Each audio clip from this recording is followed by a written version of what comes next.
72 hours from this very moment, President Barack Obama and Governor Mitt Romney will meet for the final debate of the 2012 election season. And with the end drawing near, more good news for Republicans in the polls as Romney continues to boast an impressive lead over his opponent.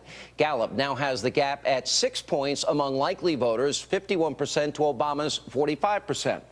Now, we're going to have more on those numbers as well as some fresh polling data from the battleground states with Karl Rove. That's coming up later this hour. But first, breaking developments regarding the administration-wide effort to cover up the truth about the Benghazi terror attack. Today, a letter from the House Oversight Committee Chairman Darrell Issa and Congressman Jason Chaffetz was delivered to the White House. Now, the 10-page document includes a comprehensive list of the warning signs that this president either missed or flat out ignored in the months leading up to the assassination of Ambassador Chris Stevens and his 3 colleagues. Now, more importantly, accompanying that letter are more than 100 memos, reports, cables, and emails sent by the ambassador and his security team alerting Washington about the rise of radical extremism in Libya. Now, today, we dug very deep into each and every one of the haunting documents. We have reached this conclusion. The 4 Americans that were killed in that orchestrated terror attack on 9/11, they knew they were in grave danger. They reported their concerns to government officials, and nothing was done to save them. Now, in addition to the release of this information, it now proves that we have been lied to, and lied to repeatedly, by numerous members of this administration, including, well, the vice president himself. Do you remember this? And they wanted more security there. Well, we weren't told they wanted more security again. We did not know they wanted more security again. Well, that's not so. Countless requests for more security were sent and received by the State Department. And thanks to today's document dump, well, we now have the proof. Now, let's review some of the key findings. Way back in December of 2011, Undersecretary of State Patrick Kennedy signed off on a memo that extended America's presence in Benghazi through 2012. And he did so even though the memo stated, quote, because of budget constraints and the reduced footprint, diplomatic security's current presence consists of 2 special agents with an additional 3 slots currently unfilled. Now, the same document also reports that the compound itself is unsafe. Quote, the electrical, plumbing, and physical security work needed to bring this facility up to an acceptable standard would negate any cost savings of the move. A June 2012 memo from the ambassador himself is ominously titled, Libya's fragile security deteriorates as tribal rivalries, power plays, and extremism intensifies. Then in August, approximately 1 month before he was killed, Stevens personally emailed the State Department, writing, quote, what we have not seen are random crimes of opportunity, but rather targeted and discriminate attacks. And in what was likely the last email he would ever pen, on September the 11th, Stevens eerily warned at great length about the, quote, growing problems with the security situation in eastern Libya, yet even noting that, quote, the British withdrew their presence from Benghazi after the widely reported June 11th RPG attack on the British ambassador's motorcade.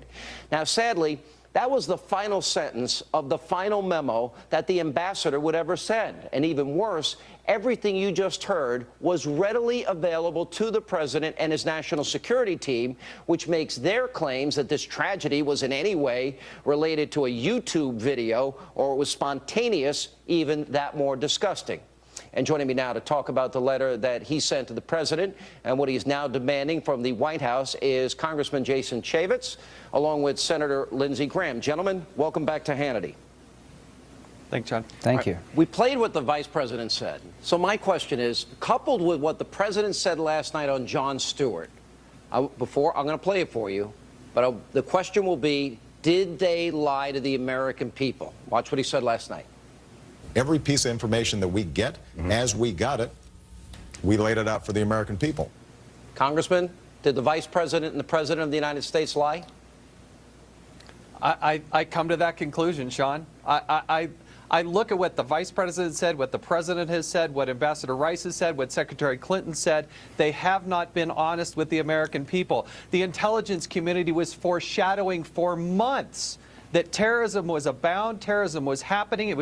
They attacked our compound twice. The Brits had to get up and leave. There were hundreds of terrorist incidents. Al-Qaeda was flying flags above buildings, government buildings there in eastern Libya. And then they come out after this attack and say, we think it was a video? Yeah. Look at all this. This is all unclassified intelligence. All right, now, Senator Graham, there are videos of all of this that prove that they knew from day one, our intelligence knew it was not spontaneous. Yes. Our intelligence knew it was not related to this video. Did they lie, in your opinion, and should those tapes be released? The tapes should be released. They're either incredibly incompetent, but they're stonewalling us all. Thank God for a Republican-controlled House. Do you think we'd know much of anything if it hadn't been for Jason and Daryl?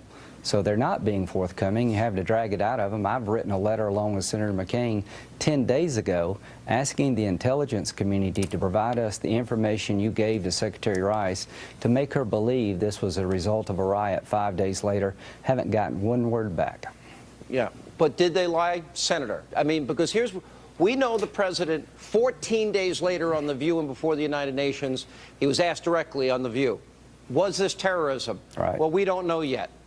Well, the State Department knew it was terrorism in real time, didn't they?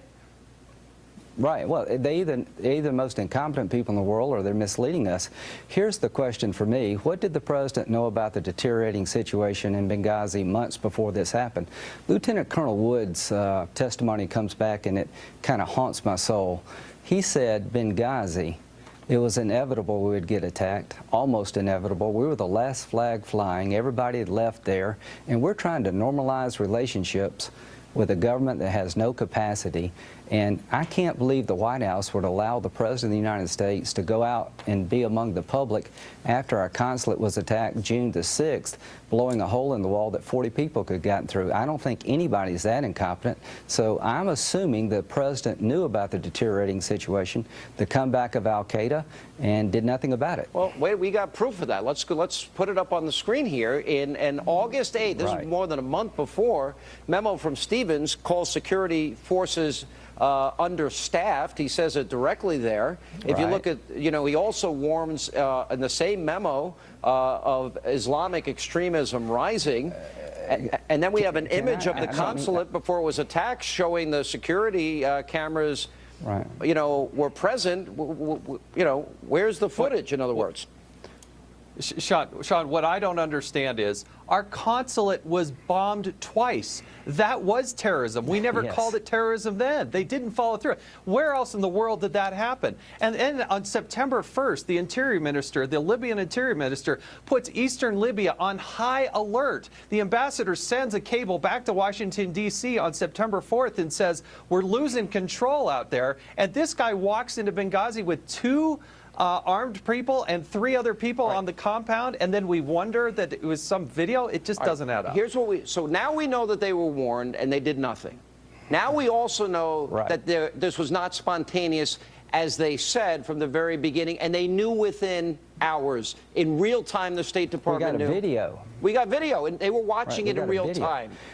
This woman testified. So the question is, why would the president, 2 weeks later, tell the American people we're still investigating and keep apologizing for the video and keep telling everybody it's spontaneous?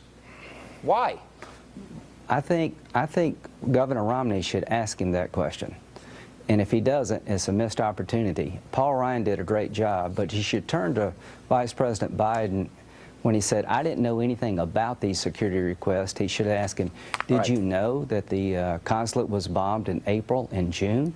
Did you know that the British had to leave Benghazi? Did you know that the Red Cross office was closed? Did you know that Al-Qaeda was coming back in droves? Is there any reason why, that we can't show this video to the American people? Is there any reason? Hey, the president said in that hard-hitting interview with Jon Stewart that as the information becomes available, we share it with the American people. Then, Mr. President, show us that video. Yeah, and what he said about, Show us the tape. well, 4 Americans died. It's not optimal. We're going to deal with that. But, guys, thank you very much. I hope Governor Romney will ask questions about what the president knew, when he knew it, and what he did about it. Yeah, don't count on the media to do that job. Thank you both for being with us, and we're going to continue to follow up and demand that you, the American people, have a right to see the video. It's available. The entire thing is on